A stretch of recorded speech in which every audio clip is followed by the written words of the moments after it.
વડોદરામાં જમીન કૌભાંડ મામલે નગર પ્રાથમિક શિક્ષણ સમિતિના પૂર્વ અધ્યક્ષ દિલીપસિંહ ગોહિલ થોડા સમય પૂર્વે જ જેલવાસ ભોગવીને જામીન ઉપર બહાર આવ્યા છે।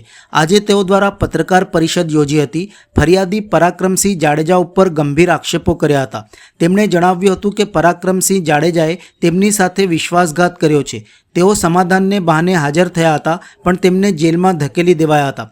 તેમણે વધુમાં કહ્યું હતું કે આ કૌભાંડમાં તેમની કોઈ ભૂલ નથી। તેમણે આક્ષેપ પણ કર્યો હતો કે હજુ પણ પરાક્રમસિંહ તેમના પરિવારને ફોન કરીને જમીન પોતાના નામે કરવાની માંગણી કરી રહ્યા છે। આ મામલે બદનામી બદલ તેઓ હવે પરાક્રમસિંહ જાડેજા સામે માનહાનિનો દાવો કરશે। પત્રકાર પરિષદમાં તેમણે પોતાનો પક્ષ મૂક્યો હતો। હું દિલીપસિંહ ગણપતસિંહ ગોહિલ વડોદરા શહેરમાં 30 વર્ષથી વિવિધ શૈક્ષણિક સંસ્થાઓ સાથે જોડાયેલો છું।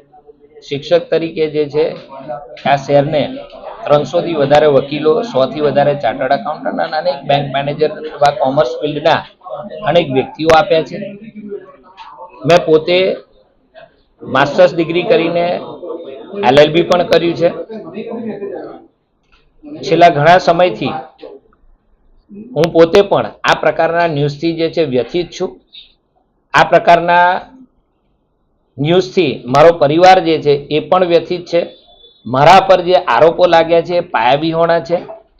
મેં પોતે આ જમીનમાં માત્ર ને માત્ર મધ્યસ્થી તરીકેનો જે છે એ રોલ પ્લે કર્યો છે અને મધ્યસ્થીનો રોલ પ્લે કરતા પહેલા પણ ભૂતકાળમાં વર્ષ 2023માં એક જમીન, જે જમીનમાં 50% ભાગ મારા પત્નીનો હતો, એ ભાગ અમે કમલેશ દેત્રોજા નામના વ્યક્તિને વેચ્યો હતો।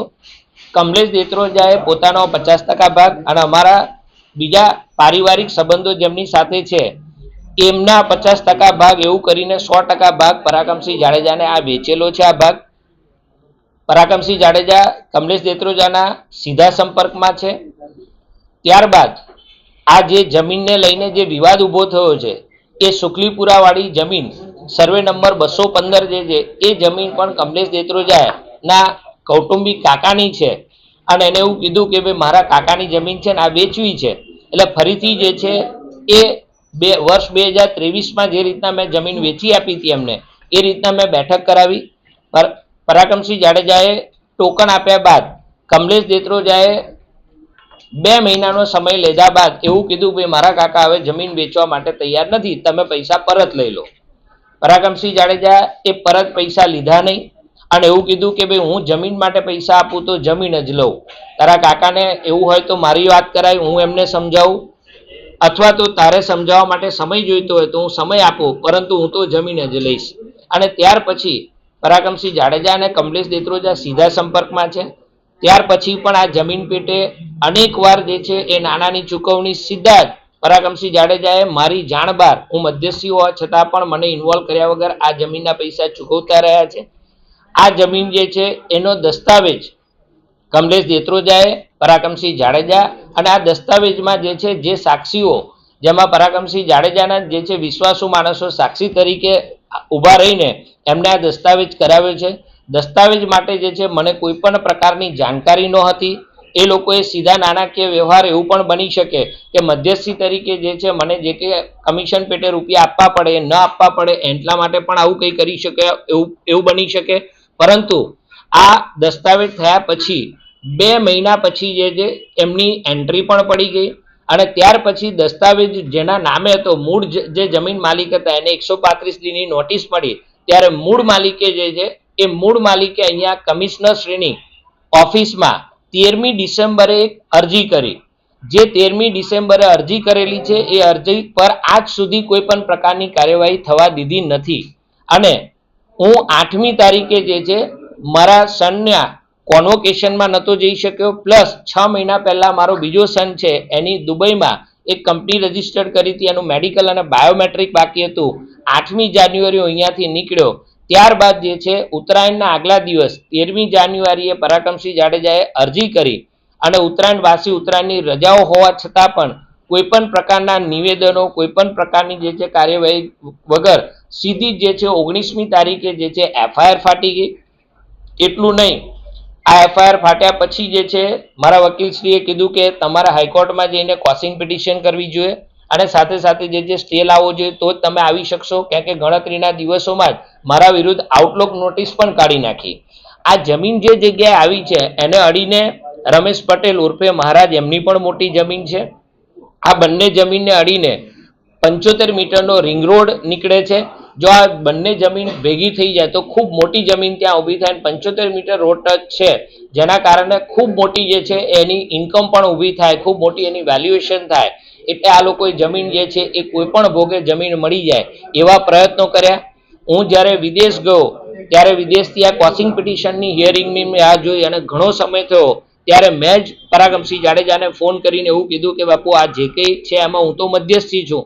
આ બાબતની જે કંઈ કાર્યવાહી કે કોને શું કર્યું એ તમારાથી તો બેટર કોઈ જાણતું નથી.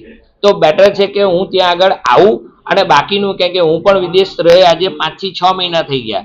એટલે પરાગમસિંહ જાડેજાએ એવું કીધું કે ભાઈ તમે અહીંયા રિટર્ન આવી જાઓ, આપણે સમાધાન કરીશું અને સમાધાન કરીને જે છે આનો કોઈક રસ્તો કાઢીશું.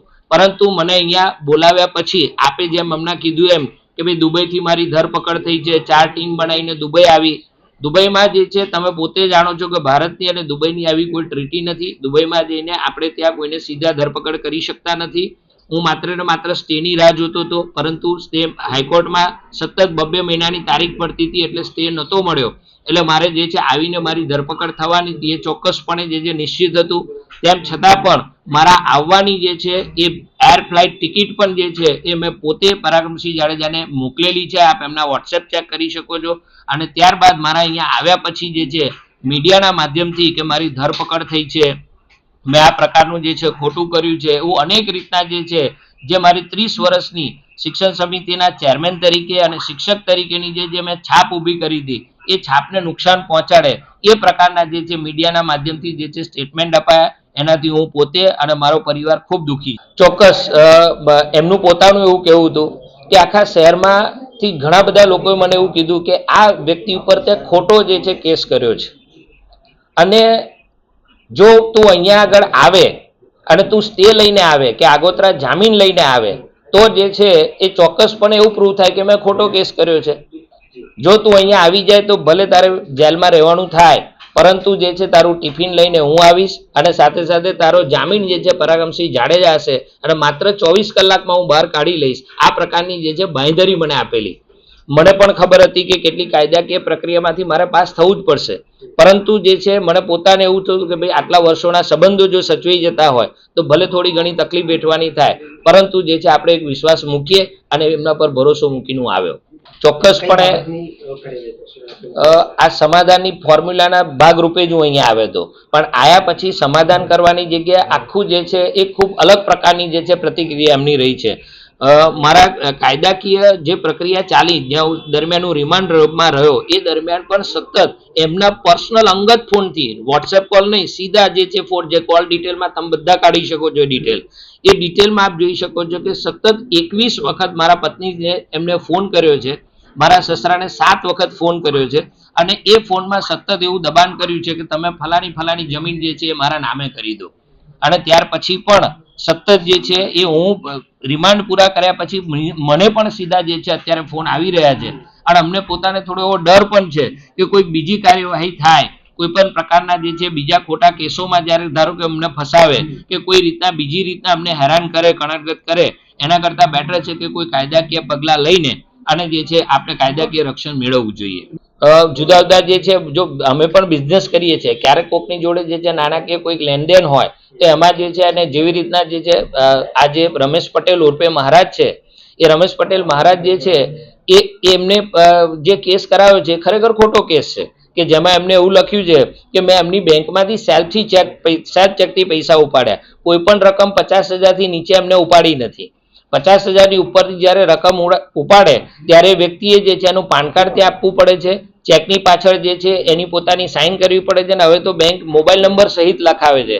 કોઈ પણ ₹1 નાણાકીય વ્યવહાર બેંકમાંથી થયો નથી, પરંતુ જે છે માત્ર અમે ત્યાં આગળ એકબીજાને ઓળખીએ છીએ તો એમાં આવો ખોટો કેસ કર્યો છે.